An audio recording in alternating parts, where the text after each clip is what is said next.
Have you come across colleagues at work because of whose your mindset has become negative?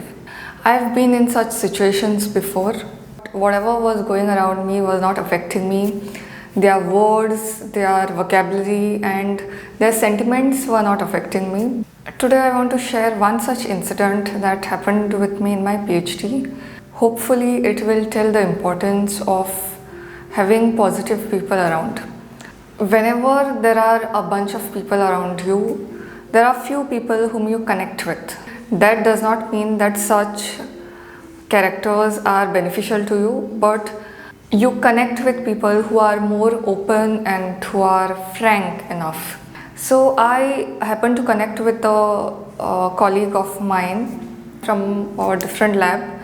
She had this complaining undertone, and I thought it was all fine because even some of the things that were bothering me, even I was sharing that. Soon I realized how her negativity and her pale approach to life was rubbing off me. I started realizing that because the way she used to speak every time, there was nothing positive, there was no confidence, there was no self-esteem.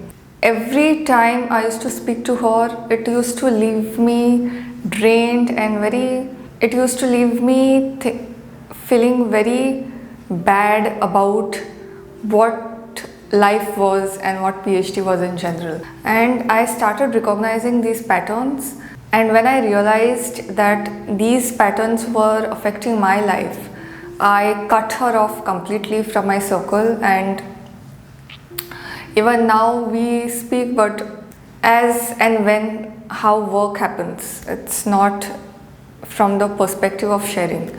So what I want to say is that not everyone around you has the kind of mindset you have. Some people are very goal oriented, some people like to share, but just because you connect to a person does not mean that that person is suitable for you. I had another experience with one more person.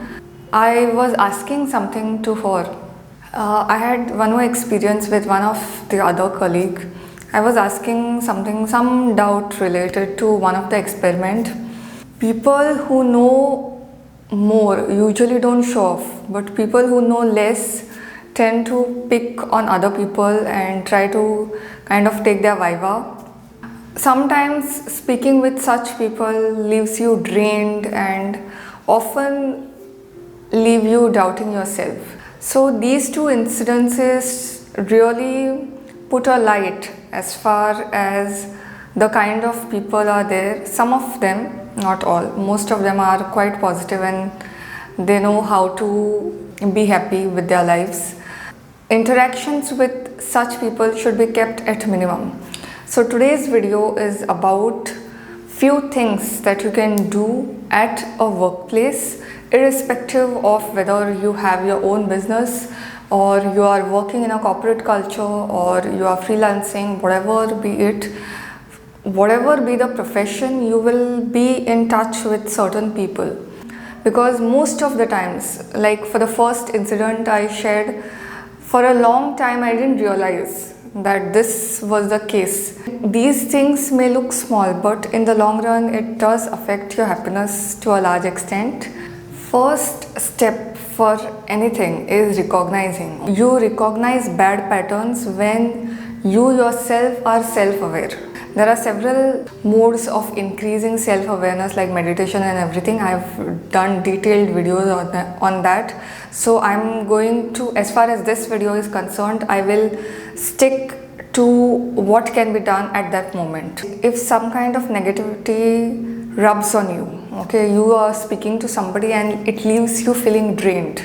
And when I say feeling drained, you will understand it yourself. Okay, nobody has to detect it. You will understand. One interaction with a person, you can make out what kind of energy they give out. At workplace, fortunately, unfortunately, you will have to deal with everyone. But first thing is to understand that what kind of person it is, he or she is, and understanding how that person is affecting you. If after speaking to a person you start doubting yourself, you start invalidating yourself, that means that interaction is not good. There are two types of people, those who contribute and those who detract. Say suppose you have a particular doubt and you are asking this to a senior or junior or a colleague of yours. That interaction, the other person is not trying to tell you what you have to do, but the other person is showing his or her skills or his or her knowledge, and it's more of a show-off session than a helping session. Then you know what you have got into, and it's best to stay away from these people. That said, whatever help is required, sticking to the objective, that is also important. Understanding these kinds of tricky situations. Now you know that you have had a negative conversation, so it's most important to have 3 deep breathing helps. After conversations with such people, I usually go in somewhere else where I am at calm and at peace.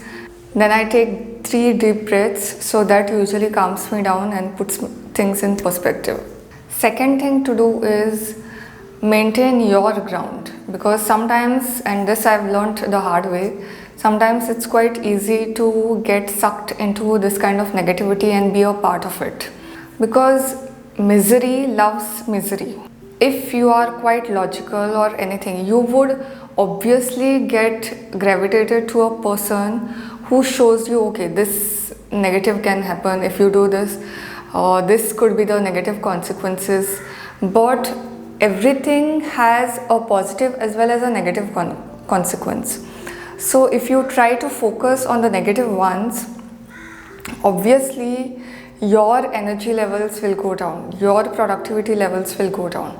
By nature, we tend to overthink when we are in situations, if it's a new job or even if it's a day-to-day matter and if you are doing something new. So we tend to get sucked into those kinds of situations. If there are negative people around you, it appeals to your logic. If you are very logical, it appeals to your logic, because it will tell you everything that you didn't know or you wanted to hear. Realizing this and staying out of it, that is a skill by itself. And in schools, we are not taught such skills. Whenever such people complain, sometimes I ask them, did you tell the hierarchy? Did you take any action? And the answer is usually, if not always, usually is no. If I have a particular complaint with a person, I usually address it directly. I tell the person, or I went out maybe angrily, or something I'll do, but it just doesn't appeal to my brain. Why, if you are having a problem, why are you not speaking about it? Why are you not addressing it? So these are some things that I've always failed to understand. So if you have a particular situation going on with one of your colleague, whoever it is, now you have done all these 3 things. If, say suppose, you are getting irritated to an extent that it's not tolerable, you have done your part, you have contacted the hierarchy, everything is done, and still things are bothering you. Now you need to think of the next level, and I have spoken in detail about next level in my previous video.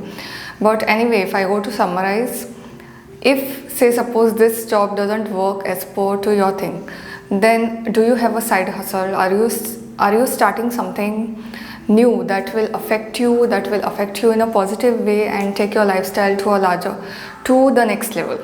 That will take your lifestyle to the next level. Have you started something? Because whenever, that is the best thing about any business or freelancing. You can choose people. Many of the times people feel that there is security with job and there is, that stability is there, but actually the actual stability is there when you work on your own. Now any kind of PhD program lacks an accountability. Okay, there is nobody to ask anything to, colleagues or to hierarchy. There is no answerability. Whenever I used to raise a particular issue or anything, I was always told that the problem is with me, is considered the whistleblower or the problem creator, but that may not be the truth.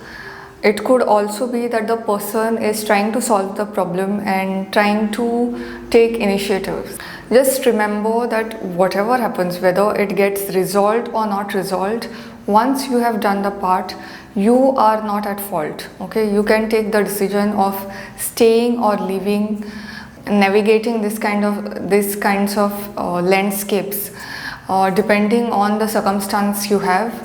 What I generally do is I try to stay away from such characters, limit the contact to work and experiment related. Okay, because you cannot be friends with anyone, and I don't think it is necessary to be friends with everyone.